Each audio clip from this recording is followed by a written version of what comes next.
A wedding is supposed to be one of the happiest days, right? It's all about celebrating love and friendship. But what happens when that quest for the perfect Instagram-worthy photo completely collides with a friend's actual identity? So today we're going to dive into a story that just exploded online, a story that forced thousands of people to ask, where exactly do you draw the line for friends' so-called perfect day? So, this is the question that kicked the whole thing off. It was posted to Reddit's Am I the Asshole forum, and let me tell you, it started a total firestorm of a debate. We're talking friendship, disability, and the crazy pressures of modern weddings. Let's get right into it. Okay, so at the heart of this whole thing, you've got two people. There's the original poster, we'll call her the OP. She's a 28-year-old woman. And then there's her college friend Amma, who's the 29-year-old bride-to-be. Now, the OP lost most of her hearing as a kid, and about 3 years before all this went down, her life changed in a huge way. She got a cochlear implant, and the OP describes this device, in her own words, as a game changer. It was the reason she could follow conversations again. So for her, this isn't just an accessory. It's a vital, essential connection to the world around her. So when her friend Anna asked her to be a bridesmaid, she was absolutely all in. I mean, she bought the dusty blue dress, she booked the hotel room, she paid for the bachelorette weekend, the whole deal. She was a committed, super excited friend just ready to celebrate. But then... And this is where things start to go south. The conflict started, as it so often does, with a simple email. The bride, Anna, sent the bridal party the photographer's vision board for the wedding. And tucked away in there was a rule that just stopped the OP cold.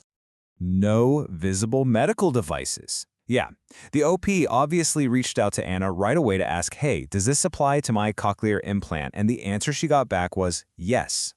Anna asked her to just, take it off for about 30 minutes, just for the ceremony and the formal pictures. She said the photographer was worried it might, quote, catch the light oddly and mess up the symmetry. She really tried to frame it as this tiny little ask for her perfect day. But for the OP, you can imagine, this was not a small ask. This was a request to be functionally deaf during one of the most important parts of the wedding. It was a request to literally hide a part of who she is. And this right here is where the friendship really started to crumble. And this is where you can see the huge disconnect between the two friends. On one side, you have the bride's priorities, which were purely about aesthetics, the photo symmetry, a cohesive look, no distractions. But on the other side was the bridesmaid's reality. She needs a device to hear, it's not some accessory she can just take off, and most importantly, it's a fundamental part of who she is. So the OP explained her position, but Anna just kept pushing.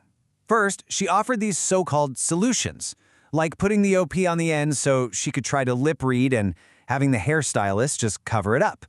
When the OP still refused, Anna told another bridesmaid that she was being selfish and making her day about my disability. So, feeling hurt and completely disrespected, the OP offered to step down from the bridal party. Anna's reaction?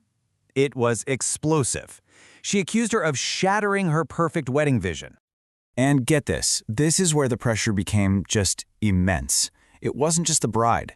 The OP revealed that her own mother told her she should just compromise and take it off for the pictures.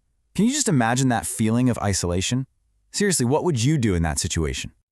So, feeling completely and totally alone, the OP turned to the internet. She asked the Reddit community for their judgment, and let me tell you, the response she got was overwhelming, and it was crystal clear. It was unanimous. 100% of the top voted comments sided with the bridesmaid. The Reddit jury delivered a swift and decisive verdict. She was not the asshole. The bride, on the other hand, well, that was a different story. The outrage from the community was just, you could feel it. One user, Megalinity, really put it all in perspective with this comment, highlighting just how absurd the request was. People were horrified by what they saw as the bride's casual ableism. Commenters also started sharing stories of what true friendship actually looks like. One user, KDR1986, told a story about being a bridesmaid with a visible medical line. Her friend's reaction was the complete opposite of Anna's. It was all about love, acceptance, and perspective. It was just such a powerful contrast. The community also started to do a little detective work. A lot of people, including actual wedding photographers, called foul on the bride's excuse. They argued that there's just no way a professional would include a discriminatory clause like that. The consensus was that the bride probably just invented the photographer's rule to cover for her own shallow request. But the conversation didn't just stop at this one bride. This really personal story became a launchpad for a much, much broader discussion about the entire culture surrounding weddings today. Commenters pointed to several really toxic trends. First, the Instagramification of weddings, where those curated, perfect-looking photos become way more important than the actual people and emotions of the day. They talked about the casual ableism of treating a life-changing medical device like it's some ugly bracelet. They called out the trend of treating your friends like props who have to fit a visual theme. And they shared so much sympathy for the OP, for that pain caused when your own family fails to defend you when you need them most. The entire thread really just boiled down to one simple, powerful idea. A wedding party is made of people, not decorations. They're there to support you, not to serve as props for your photo shoot. And that leaves all of us with a final thought to chew on.